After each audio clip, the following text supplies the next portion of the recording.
I would like to be more concrete and practical in my answer than others. I have degrees in geology, geophysics, and the atmospheric sciences from Yale and Colorado State. And, I work in for-profit business, as a risk manager, for insurance companies who need models. But I warn you, my sarcasm's intact. To someone's post below, the insurance boom and bust cycle is at an historic low, a soft, or over-competitive market in which the fundamentals are outweighing the technicals.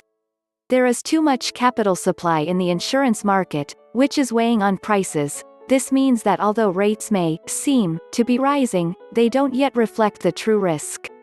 Not even close. Most of the industry is frankly losing a lot of money right now. Combined ratios of 110% are common. In the immediate concrete, where are the losses and impacts, at least here in the US? Two places: floods, and that's in many broad areas of the US though not all, and in tornado, hail. Oh, and droughts. And wildfires. These things are already happening. They may feel like the new normal, but they are indeed climate change, whether they are experienced as weather or not. Even on El Niño oscillations, I would be curious as to what the climate models predict. If your community is growing quickly, I can guarantee that your civil engineers will not keep up. I've lived in Fort Collins, Northern California, the Philly suburbs, and now Rhode Island. All of these places either have been recently or will soon be hit by either flash floods or river floods in the recent past or reasonable future. Tornado and hail losses have reached the annual tens of billions in the US alone.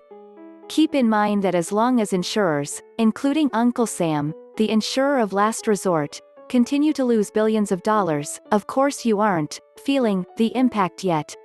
Don't worry. Climate change will become relevant in your lifetime. Depends on how long your memory is, like cooking a lobster in a cabin on the Cape after chasing it around the kitchen a while. You start with lukewarm water, and then you gradually anesthetize the lobster while you turn up the heat to the new normal. By the time you care, it will be irreversible. Baked in. Your brain evolved to run from tigers and bears. You're just not designed to act on fear at the appropriate timescales. MRIs of the brain on climate change show apathy. To get you to act, we would need to capitalize the entire cost in real terms today, as well as personalize it. Kind of like pricing the company for whom you work and then giving you a share. Some people speak of the mixture of clothing in your closet. They fail to mention the galoshes and the hip waders. You don't state your socioeconomic status. The poor and middle class will take most of this, including those living in low-lying and other vulnerable areas, not to mention the fact that the poor and flood-prone are subsidizing the rich and flood-prone through FEMA. It turns out that in a poll, an overwhelming majority of Americans think that climate change will matter in their lifetimes. But get this, 99% of them think that it will happen to other people. Yes, that's right, we are the 1%. We have defined climate change as stigma. Good people don't get climate change.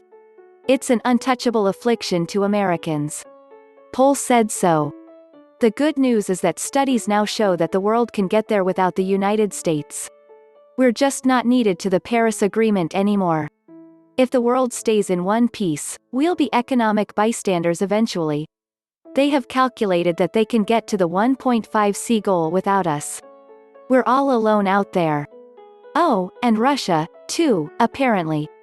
P.S. The geology grad below does not reveal who employs him, or where his investments are.